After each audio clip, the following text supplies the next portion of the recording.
शिवाय नमस्तुभ्यम। आज 14 मार्च शुक्रवार चंद्र ग्रहण है और साथ ही होली का पावन पवित्र दिन है। शाम को अपने नवग्रहों की दशा सुदृढ़ करने अपने पितृ इष्ट कोटि देवी देवताओं को प्रणाम करते हुए आपको एक दिव्य दीपक का श्रेष्ठ कार्य जरूर करना है, ताकि ग्रहण का जो असर है आपके मन मस्तिष्क पर किसी भी स्वरूप में ना पड़े। नकारात्मक ऊर्जा, देखिए सूर्य देवता और चंद्र देवता तो एक ही है, भले ही सूतक मान्य हो या ना हो, भारत में चंद्र ग्रहण दिखाई दे या नहीं दिखाई दे, परंतु ग्रहों की चाल ढाल पर तो असर होना ही है। और आज रंगों का उत्सव है, तो अपने इष्ट पितृ देवी देवता और साथ ही जो पितृ देवता हैं, और आज की तिथि शुक्रवार की है, तो सभी देवी देवताओं को भूलना नहीं है। यह दीपक आपको प्रज्वलित करना है आज रात्रि को। देखिए, रात्रि में दीपक प्रज्वलित किया जाता है तो ऐसी मान्यता है कि यह अंधेरे को काटती है और नकारात्मक ऊर्जा के पूर्ण रूप से प्रभाव को मुक्त करती है, और घर परिवार में इससे सुख समृद्धि का वास स्वतः ही हो जाता है। ऐसे में तुलसी का एक पत्ता, झड़ा हुआ तुलसी का पत्ता जो कि आपको प्रयोग करना है, और एक चुटकी हल्दी, और साथ के साथ सुंदर श्रेष्ठ भाव से अगर आपको कमल गट्टा मिल जाए तो अत्यधिक शुभ है। नहीं तो तीनों वस्तुओं में से एक वस्तु आप ले लीजिए, चाहे तो हल्दी ले लीजिए, चाहे तो तुलसी का पत्ता ले लीजिए, चाहे तो कमल गट्टा ले लीजिए। सभी चीज़ें माँ लक्ष्मी से जुड़ी हुई है, चंद्र देवता से जुड़ी हुई है, और आज की श्रेष्ठ तिथि का सर्वश्रेष्ठ महत्व है। तो इन सभी चीज़ों में से कोई एक चीज़ आप ले लीजिएगा, चाहे तो तीनों ले सकते हैं, चाहे तो एक ले सकते हैं। अब यहाँ पर सुंदर भाव सच्चे मन से आज की तिथि जो है उसका स्मरण करें, और साथ के साथ आज जो है चंद्र ग्रहण लगा हुआ है, उसका दोष अपने जीवन में ना हो, नवग्रहों की दशा पर इसका कोई असर ना पड़े, मन मस्तिष्क जो है पूर्ण रूप से स्वच्छंद रहे और जीवन में खुशियां आए, नकारात्मक ऊर्जाओं का प्रभाव जीवन में ना हो, ऐसी प्रार्थना करते हुए एक सुंदर आटे का दीपक बना लीजिए। आटे का नहीं बना सकते तो मिट्टी का भी ले सकते हैं, चाहे तो चौमुखा बनाए, चाहे तो सामान्य दीपक बनाए, इच्छा आपकी है। आप सभी को सबसे पहले जब भी दीपक बनाए मिट्टी का ले तो उसे साफ सुथरा कर लीजिए। अब जैसा मैंने विदित कराया उसमें चाहे तो एक तुलसी का पत्ता आपको रखना है, चाहे तो आप हल्दी एक चुटकी डाल सकते हैं, चाहे तो कमल गट्टा डाल सकते हैं। तीनों का संबंध आज की श्रेष्ठ तिथि से है और दुर्भाग्य दूर करने के लिए यह सबसे उत्तम माना जाता है। तो तीनों चीज़ों में से एक चीज़ ले लीजिए। अब इस दीपक के अंदर आपको भरना है थोड़ा सा घी भर लीजिए, या तिल का तेल भी आप प्रयोग में ले सकते हैं।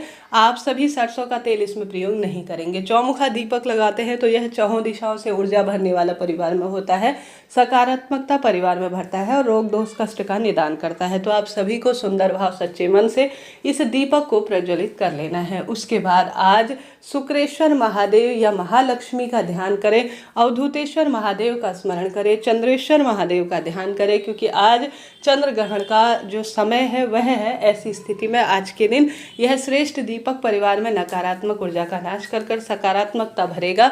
इससे पहले चंद्र ग्रहण कब से कब तक है इसका वीडियो प्रसारित हो चुका है, आप जरूर देखिएगा। इस दीपक को प्रज्वलित करने के बाद आप सभी को इससे भगवान जी की आरती करनी है। घंटी बजाकर अपने घर के मंदिर में आप सभी जो है जो महादेव की आरती वगैरह है या महादेव से संबंधित कोई मंत्र है उसको मोबाइल इत्यादि में लगा लीजिए, और इस दीपक को प्रज्वलित कर सबसे पहले आप सभी घर की आरती करें। घर के मंदिर में सभी देवी देवताओं का, अपने इष्ट पितृ देवी देवताओं का ध्यान कर इस दीपक को घंटी बजाते हुए पूरे घर में घुमाइए। उसके बाद इसे ले जाकर घर के दरवाजे पर प्रज्वलित कर दीजिए, ताकि जीवन में जो चंद्र देवता का प्रभाव है, उन पर नकारात्मक ऊर्जा का असर हुआ है या आपके जीवन में हुआ है, या जो दीप दान है या माँ लक्ष्मी से संबंधित दान है, वह सर्वश्रेष्ठ स्वरूप में परिणाम देने वाला हो। तो यह कार्य आपको करना है। देखिए, दीप दान कभी खाली नहीं जाता, चंद्र ग्रहण के प्रभाव को कम कर सकारात्मकता जीवन में प्रकाशित करता है और हर स्वरूप में सुख प्रदान करता है। तो आज की सर्वश्रेष्ठ तिथि पर आप सभी को यह उपाय जरूर करना है, इससे बहुत अधिक सुखों की परिकल्पना कही गई है। शुक्रवार की तिथि अपने आप में सुंदर है, श्रेष्ठ है और साथ ही सबसे उत्तम मानी जाती है। तो घर के दरवाजे पर दीप तो हमें रोज प्रज्वलित करना है, परंतु सही नियम सही विधि से करते हैं तो फल तो मिलता ही है। तो घर के दरवाजे पर दीप लगाएं। और आज माँ लक्ष्मी का दिन है, और साथ के साथ आज माँ अन्नपूर्णा का भी दिन है। अपने घर की रसोई में माँ अन्नपूर्णा जो कि माँ पार्वती की स्वरूपा है, उनका ध्यान कर मेरे घर में जो भोजन बनता है वह सुख समृद्धि के रूप में हो, ऐसी प्रार्थना करते हुए लंबी बत्ती का घी का दीपक अपने घर की रसोई में अन्नपूर्णा के नाम से शुक्रवार के दिन जरूर जलाना चाहिए। यह काफ़ी लाभप्रद माना जाता है। इस तरह से आपको आज की शुक्रवार की तिथि में अपने परिवार से रोग दोष कष्ट पीड़ा से मुक्ति के लिए कार्य करना है। साथ ही माँ तुलसी में दीपक जरूर लगाए। यह कार्य बहुत सुख सौभाग्य के रूप में जाना जाता है। चंद्र ग्रहण के बाद आप सभी को शिवलिंग पर स्नान इत्यादि से निवृत्त होकर 108 चावल के दाने या जो है पंचामृत, दूध, दही, घी, शक्कर, शहद समर्पित करना है। इन सभी चीज़ों का संबंध चंद्र देवता से होता है।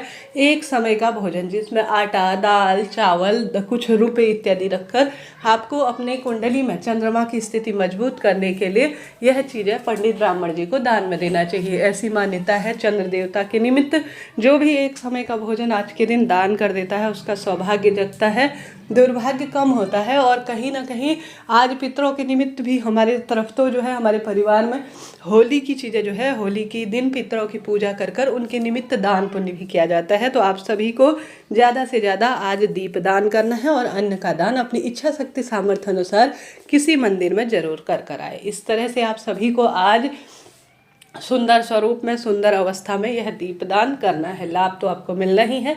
साथ के साथ आप सभी जानते होंगे आज की तिथि पर गुरुजी कहते हैं शिवलिंग पर आप सभी को भस्म और रंग, अबीर, गुलाल और जो है चंदन मिश्रित जल रोज इन दिनों नियम बना लीजिए। अब कल परसों गुरुजी होली खेलेंगे, ऐसे में आप सभी को आवश्यक रूप से इन दिनों नियम बना लेना है कि जल के लोटे में आप महादेव संग होली खेलेंगे तो चंदन जरूर से मिलाएं। चंदन मिला सकते हैं, अष्टगंध मिला सकते हैं, अबीर गुलाल मिला सकते हैं, इच्छा आपकी है। थोड़ा सा जो कल आप भस्म लाए थे वह भी शिवलिंग पर जरूर चढ़ाए। ऐसा करने से भी दुर्भाग्य दूर होता है, सौभाग्य में निश्चित रूप से वृद्धि होती है। घर के दरवाजे पर जब दीप लगाया जाता है, भले ही किसी भी स्वरूप में लगाया गया हो, कोई भी चीज़ आप उसमें नहीं डालते, साधारण सरल तरीके से अपने पितृ देवी देवताओं का स्मरण करते हुए घर के दरवाजे पर आप दीपक लगाते हैं, इससे बहुत सुखद अनुभूति होती है। अगर आप मासिक धर्म इत्यादि की स्थिति में रहते हैं तो अपने बच्चों को इस दायित्व का निर्वाह कराएं, परंतु घर के दीपक में मैं रोज आपको बताती हूँ कि दीपक जरूर से लगाया करें। यह नियम बना लीजिए कि अपने घर की रसोई, घर के दरवाजे और घर के मंदिर और तुलसी, बस यह 3-4 चीज़ें पर्याप्त हैं रोज अपने घर पर नियम से दीपक बाती करने के लिए। साथ के साथ रोज अपने घर में थोड़ा सा ही सही कपूर प्रज्वलित करना चाहिए। इन दिनों नकारात्मक ऊर्जा का प्रभाव होता है और सकारात्मकता मन मस्तिष्क पर कम होती है। ऐसी स्थिति में रोज अपने घर पर हनुमान चालीसा का पाठ करें, और अगर हनुमान चालीसा का पाठ नहीं कर सकते हैं तो मोबाइल में इसे चलाकर रोज अपने घर पर कपूर की आरती, जिसमें थोड़ा सा गूगल, लौंग का जोड़ा इत्यादि डालकर आप सभी देवताओं की आरती कर कर अपने घर में इसे जरूर घुमाएं। ऐसा करने से मन मस्तिष्क प्रसन्न रहता है और घर में नकारात्मक ऊर्जा का प्रभाव कम रहता है, और बच्चे जैसा हम करते हैं वैसा वह देखते हैं और वह आगे सनातन की ध्वजा को जो है फहराते हैं। इस तरह से आप सबको कार्य करना है। महादेव के मंदिर में झाड़ू पोछा, महादेव के भक्तों की सेवा, महादेव की निमित्त पूजन पाठन भाग्य बदल देता है और